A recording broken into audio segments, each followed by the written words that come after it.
सोमवार व्रत करता है या कथा सुनता और पढ़ता है उसके सभी दुख दूर होते हैं। एक समय की बात है, किसी नगर में एक साहूकार रहता था। उसके घर में धन की कोई कमी नहीं थी, लेकिन उसकी कोई संतान नहीं थी। इस कारण वह बहुत दुखी था। पुत्र प्राप्ति के लिए वह प्रत्येक सोमवार व्रत रखता था और पूरी श्रद्धा के साथ शिव मंदिर जाकर भगवान शिव और पार्वती जी की पूजा करता था। उसकी भक्ति देखकर एक दिन माँ पार्वती प्रसन्न हो गई और भगवान शिव से उस साहूकार की मनोकामना पूर्ण करने का आग्रह किया।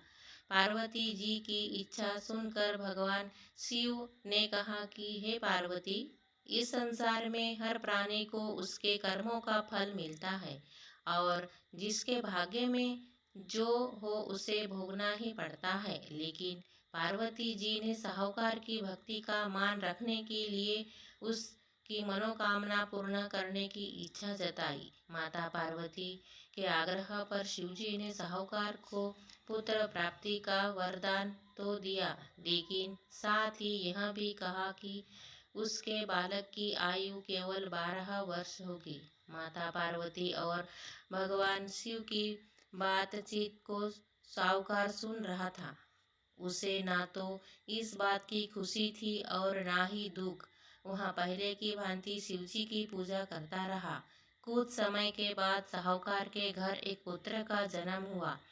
जब वह बालक 11 वर्ष का हुआ तो उसे पढ़ने के लिए काशी भेज दिया गया। साहूकार ने पुत्र के मामा को बुलाया, उसे बहुत सारा धन दिया और कहा कि तुम इस बालक को काशी विद्या प्राप्ति के लिए ले जाओ और मार्ग में यज्ञ कराना।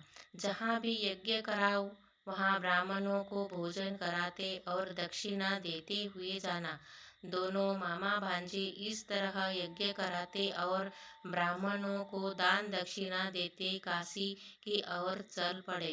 रात में एक नगर पड़ा, जहाँ नगर में राजा की कन्या का विवाह था, लेकिन जिस राजकुमार से उसका विवाह होने वाला था वह एक आँख से काना था। राजकुमार के पिता ने अपने पुत्र के काना होने की बात को छुपाने के लिए एक चाल सोची। साहूकार के पुत्र को देखकर उसके मन में एक विचार आया। उसने सोचा, क्यों न इस लड़के को दूल्हा बनाकर राजकुमारी से विवाह करा दूं। विवाह के बाद इसको धन देकर विदा कर दूंगा और राजकुमारी को अपने नगर ले जाऊंगा। लड़के को दूल्हे के वस्त्र पहनाकर राजकुमारी से विवाह कर दिया गया। लेकिन साहूकार का पुत्र ईमानदार था, उसे यह बात न्याय संगत नहीं लगी। उसने अवसर पाकर राजकुमारी के चुन्नी के पल्ले पर लिखा कि तुम्हारा विवाह तो मेरे साथ हुआ है, लेकिन जिस राजकुमार के संग तुम्हें भेजा जाएगा वह एक आँख से काना है। मैं तो काशी पढ़ने जा रहा हूँ। जब राजकुमारी ने चुन्नी पर लिखी बातें पढ़ी तो उसने अपने माता पिता को यह बात बताई।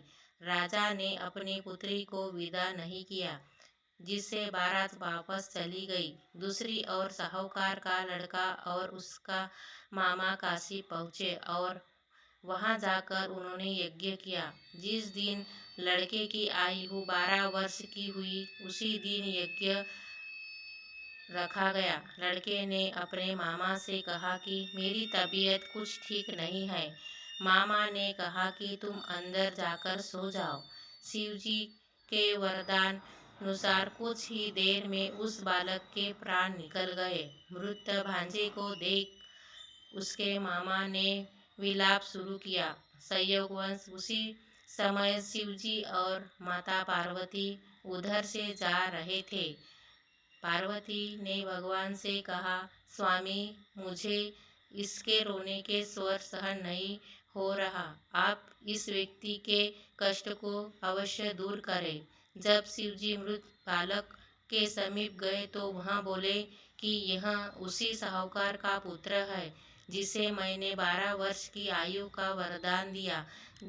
अब इसकी आयु पूरी हो चुकी है। लेकिन मातृभाव से विभोर माता पार्वती ने कहा कि हे महादेव, आप इस बालक को और आयु देने की कृपा करें, अन्यथा इसके वियोग में इसके माता पिता भी तड़प तड़प कर माता पार्वती के आग्रह पर भगवान शिव ने उस लड़के को जीवित होने का वरदान दिया। शिवजी की कृपा से वह लड़का जीवित हो गया। शिक्षा समाप्त करके लड़का मामा के साथ अपने नगर की ओर चल दिया।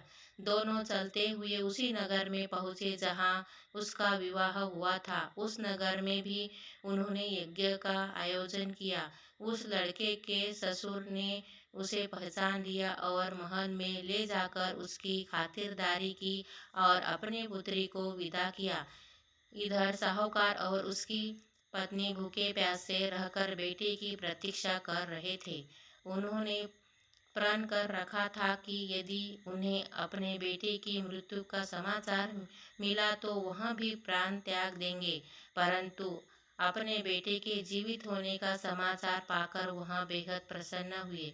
उसी रात भगवान शिव ने व्यापारी के स्वप्न में आकर कहा कि हे श्रेष्ठी, मैंने तेरे सोमवार के व्रत करने और व्रत कथा सुनने से प्रसन्न होकर तेरे पुत्र को लंबी आयु प्रदान की है।